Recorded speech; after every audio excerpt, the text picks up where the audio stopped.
নমস্কাৰ প্ৰিয় দৰ্শক নমস্কাৰ প্ৰিয় আপোন মানুহ এটা ধুনীয়া পৰিৱেশৰ পৰা জনাইছো আপোনাক স্বাগতম আৰু আজি আমি যাম মানকাছাৰৰ পৰা ডাইৰেক্ট মৰাণ আমি এটা মানকাছাৰৰ পৰা প্ৰথমতে গুৱাহাটী যাব লাগিব মেঘালয়ৰ মাজে মাজে যাম এটা বৰ ধুনীয়া সুন্দৰ পৰিৱেশক আপোনাক দেখাবলৈ চেষ্টা কৰিম আৰু আহক তেন্তে যাযাবৰী যাত্ৰাত আপুনি সহযাত্ৰী হওক আৰু বলক ভিডিঅ'টোৰ মাজত বিলীন হৈ যাওঁ আৰু এইখন যাইলৈ লৈ যাব আমাক গুৱাহাটী 250 কিলোমিটাৰ এজন মানুহত 600 টকাকৈ ল'ব মানে মেঘালয়খন দেখুৱাই লৈ যাব আৰু এয়া চাওক ৰাতিপুৱাৰ দৃশ্য এয়া অসম আৰু এয়া মেঘালয় আহি পাই গ'লো দিয়ক আৰু চাওক না ৰাস্তাৰ দুয়োপাৰে গছ এয়া মেঘালয় মানে গছ আৰু এইফালে চাওকচোন আমি যে এলপি স্কুলত প্ৰাকৃতিক দৃশ্য আঁকিছিলোঁ পাহাৰটো আঁকি মাজতে বেলিটো উলিয়াই দিওঁ একদম তেনেকুৱা হয় না মজা মানে আৰু ৰাতিপুৱা চাওক না মানুহ কিমান বজাৰত ভিৰ এয়া মেঘালয়ৰ বজাৰ মানে আমি আজি গাৰো হিলছৰ গৈ আছোঁ গাৰো হিলছৰ মাজে মাজে গৈ আছোঁ মানে তিনিটা ভাগ আছে ন জয়ন্তীয়া হিলছ গাৰো হিলছ আৰু খাচী হিলছ আৰু আমি আজি গাৰো হিলছৰ মাজে মাজে গৈ আছোঁ আৰু মানে আৰু এইফালে চাওক না কিমান এটা ধুনীয়া ভিউ পইণ্ট ৰাতিপুৱা ৰ'দডাল ওলাইছে ক'ৰবাত আন্ধাৰ ক'ৰবাত পোহৰ হৈ আছে দেখিছেনে এফালে আন্ধাৰ ইফালে পোহৰ আৰু পেচাবো কৰিলোঁ ইয়াতে আৰু প্ৰথম জীৱনত অসমৰ বাহিৰত পেচাব কৰিছোঁ চৰাই চিৰিকটি মাত শুনক না কেনেকুৱা দি আছে একদম আৰু ৰাস্তাটো ইমান মানে ইয়াত কোনো ভিৰ ভাৰ নাই ইমান এটা কথা অনুভৱ কৰিছোঁ যে যিখন ৰাজ্যত মানুহ কম থাকে সেইখন ৰাজ্যত গছ গছনি বেছি থাকে উদাহৰণস্বৰূপে আপুনি মেঘালয় উদাহৰণস্বৰূপে অৰুণাচলক চাব পাৰে আৰু মেঘালয়ৰ সৰুতে হোটেল এখনত আছোঁ একদম টোপোলা ভাত আৰু গাখীৰ চাহ খাই আছোঁ একদম ভোক লাগিছে না আপুনিও খাওক আৰু ইমান ধুনীয়া চাওক এইখন মেঘালয় আৰু এদিন মেঘালয়ৰ ৰাজধানী শ্বিলং যাম বন্ধন গোটত পইচা লৈ হ'লেও যামেই আৰু এইবোৰ চব মোৰ যাত্ৰা হৈ আছে এইবোৰ চব বিনামূলীয়াত হৈ আছে আৰু এটা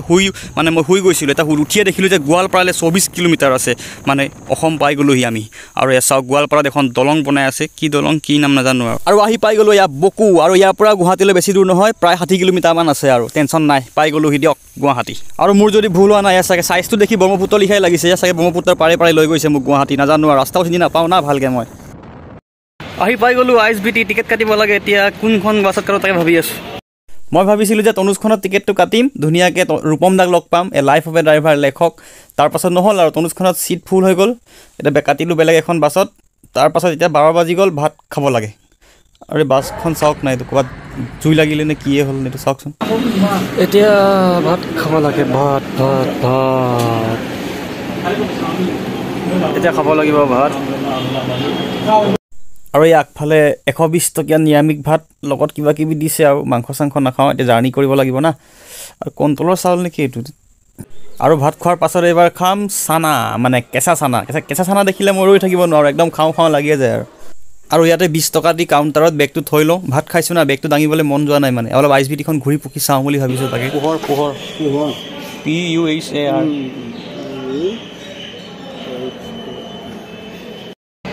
ISBTত আছোঁ আৰু ভাত খালোঁ চানা খালোঁ চব্জি খালোঁ তাৰপাছত এতিয়া ইয়াতে বহি আছোঁ আৰু ইয়াতে শুম এতিয়া আৰু ৰাতি আছে 5টা বজাত আছে বাছ উঠিম লাহেকৈ অলপ পাছত আৰু এটা বস্তু আপোনাক দেখুৱাই দিম ৰ'ব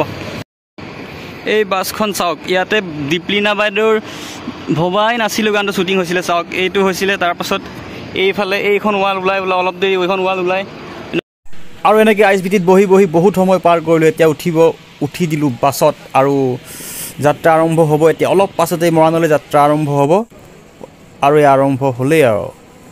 চাওক না কেনেকুৱা ওখ বাছ ইয়াৰ পৰা যদি এখন বাছো ঘৰলৈ ঠেলি নিব পৰা এইখন চাওক তনুজ এই ৰূপম দা তনুজখন চাওক সেইখন আৰু ইয়াৰ চাওক সন্ধিয়া নামি আহি গ'ল গুৱাহাটীত লাইট জ্বলি গ'ল তাৰপাছত এতিয়া আকৌ যাত্ৰা আৰম্ভ হ'ব এয়া ISBT ইয়াৰ পৰা বিভিন্ন ৰাজ্যলৈ বাছবোৰ যায় আৰু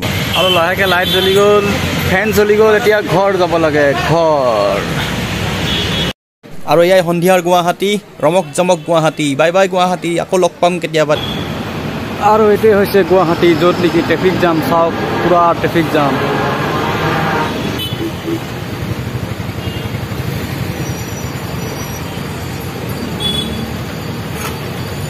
আৰু প্ৰিয় দৰ্শক এটা বস্তু চাওক নাই 3জনী বাইদেউ একেলগে উঠি আহিছে মানে বাহুবলী বাইদেউ চাগে 3জনী উঠাই ঘূৰি ফুৰিছে তাকো গুৱাহাটী চিটিত ভাবক কমটি দম নেকি তাৰ গুৱাহাটীখন তাৰেই চাগে বাইদেউৰে চাগে মোৰ ট্ৰেফিক জাম দেখি মাথা বিষাই গৈছে একদম মানে গণেশগুৰিত তোমাক দেখোঁ মজা লাগিব এনেকৈ হেণ্ডিমেন কৰি এই ৰিক্সা চাইট নে একদম মজা লাগিব গুৱাহাটীত যদি হেণ্ডিমেন কৰিব পাওঁ না একদিন কেনেকুৱা মজা লাগিব আৰু এইফালে অডি ডিলাৰ গণেশগুৰিত তোমাক দেখোঁ চান্দ মাৰি তোমাক দেখো ও আহি পাই গ'লো দিয়ক খানাপাৰা এতিয়া আৰু এতিয়া মই খাম কাঁচা চানা একো ৰখ নাই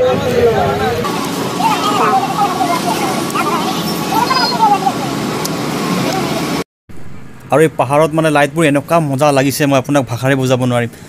মানে পাপনদাৰ প্ৰগ্ৰেমত যে মানে ফ্লাছ জ্বলাই যে তেনেকুৱা লাগিছে একদম দূৰণিত কিবা অদ্ভুত লাগিছে ভাষাৰে বুজাব নোৱাৰা কিবা এটা মানে আৰু আহি পাই গ'লোঁ ৰহা টুল গেট একদম তামাম টোপনি ধৰিছে ৰাইচ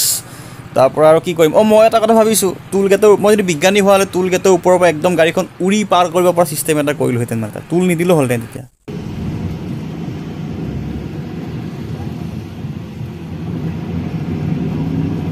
দিনৰ 12টাতে ভাত খোৱা এতিয়া আকৌ খাব লাগিব ৰুটি মানে ভোক লাগিছে তামাম এতিয়া প্ৰায় বাজি গ'ল নিশা 12টামান বাজিছে 12:30মান আৰু খাই বৈ কমপ্লিট এতিয়া গাড়ীত উঠি দিলোঁ এইখন চাওক তনুজখন দেখিলে মানে মই কেমেৰাটো অন কৰোঁ আৰু ৰূপম দাক দেখুৱেই বা কেনেবাকৈ বোলো আৰু সেইজন চাওক সেইজন ৰূপম দা এইখন গাড়ীৰ দৰ্জাৰ পৰা নামিছে চাওক দৰ্জাখন বন্ধ কৰিছে মোৰ মতে এইজন ৰূপম দা হ'ব লাগে কাৰণ মই অকণমান দূৰৰ পৰা দেখিছোঁ কিন্তু ৰূপম দা হয় এইজন চালা লগ পাব পৰালে ভাল লাগিল হয় আৰু এয়া চাওক আহি পাই গ'লোঁ শুই উঠি দিলোঁ আহি পাইছোঁ মৰাণ আৰু মৰাণৰ ৰাস্তাৰ গাঁতবোৰ দেখিয়ে চিনি পাইছোঁ এয়া মৰাণ বুলি আজি মৰাণত থাকিম জ্যোতিপুৰত কাইলৈৰ পৰা আকৌ নতুন এটা ভিডিঅ' সৈতে আপোনাক লগ পাম তো বাই এনেকৈ আজি শেষ হ'ল মানকাছাৰৰ পৰা মৰাণলৈ যাত্ৰা অকণমানকৈ দেখুৱাবলৈ চেষ্টা কৰিলোঁ কাৰণ যেতিয়া ভাগৰুৱা শুই মানে ভিডিঅ' বনাইছোঁ না ইমান ভালকৈ হোৱা নাই তথাপিতো তেনেকুৱা পালে কমেণ্ট কৰি ক'ব এনেকৈ হ'ল আৰু 700 কিলোমিটাৰ এটা যাত্ৰা